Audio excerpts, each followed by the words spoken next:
Hello students, आज हम एक शॉर्ट सा ऐसे करेंगे ऑन माय हॉबी। जैसे कि आप पिक्चर में देख रहे हैं, हॉबीज कई प्रकार की हो सकती हैं and hobbies is something that we do for our entertainment, जो हम अपने आप को रिफ्रेश करने के लिए, री एनर्जाइज करने के लिए या स्ट्रेस बस्टर के रूप में करते हैं। That is called as hobbies. So different kind of people, and according to our gender we have different kinds of hobbies.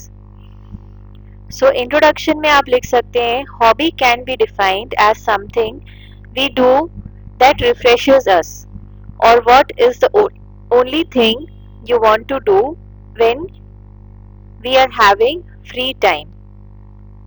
People have many kinds of hobbies like gardening, drawing, reading, stamp collection, art and craft and many more. So hobby is something जो आप करते हैं, जो आपको खुशी दे, जो आपको री एनर्जाइज करे, जो आपके स्ट्रेस को दूर करे. एंड हॉबीज की कैटेगरी में ये सारी चीजें आती हैं: gardening, stamp collection, drawing, reading, art and craft, etc.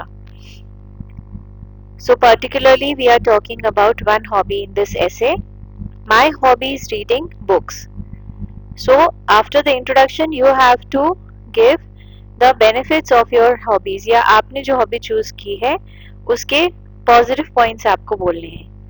Reading books give us many benefits. It first of all improves our vocabulary. We learn new words and expressions. Silent reading builds our concentration power and focus. So silent reading भी a part of reading technique है. Silent reading से क्या होता है, concentration बढ़ता है और focus बढ़ता है हमारा. If we are reading good quality books, it corrects our language of the slang और impure words that we use. So हम कई वर्ड्स ऐसे यूज करते हैं अपनी लैंग्वेज में जो चालू भाषा बोली जाती है, slang language. So if you are reading good quality books, आपकी लैंग्वेज भी इम्प्रूव होती है और आप प्योर लैंग्वेज में बात करना सीखते हैं.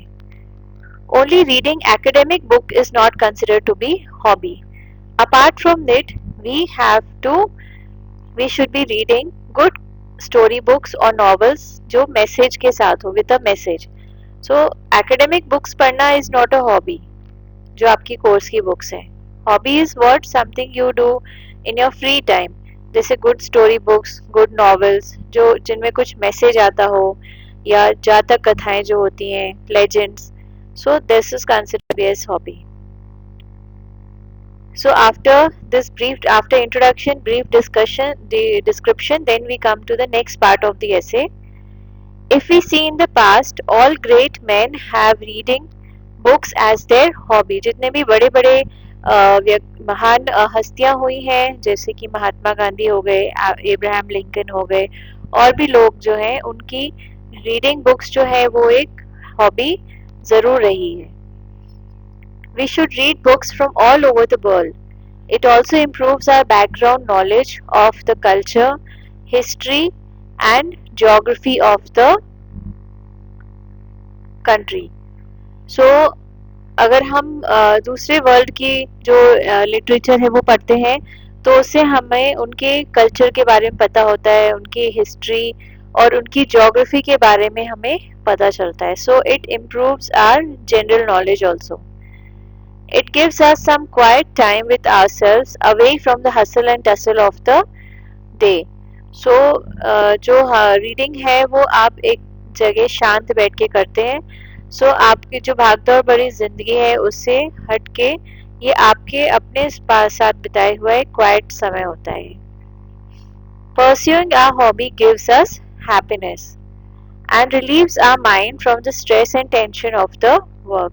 तो अपनी हॉबी परस्यू करना हमें खुशी देता है, जैसे कि मुझे खुशी मिलती है आप लोगों के लिए छोटे छोटे वीडियोस बनाने के लिए, जो आपकी इजी को, आपके इंग्लिश को और इजी बनाए और आपको मदद करें to get relieved of the English का जो डर है उससे आपको रिलीव करें.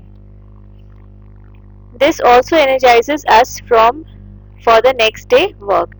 तो जब हम रिफ्रेश हो जाते हैं, so we get energized for the next day work. Okay, I think everyone should have one or two hobbies apart from our daily routine.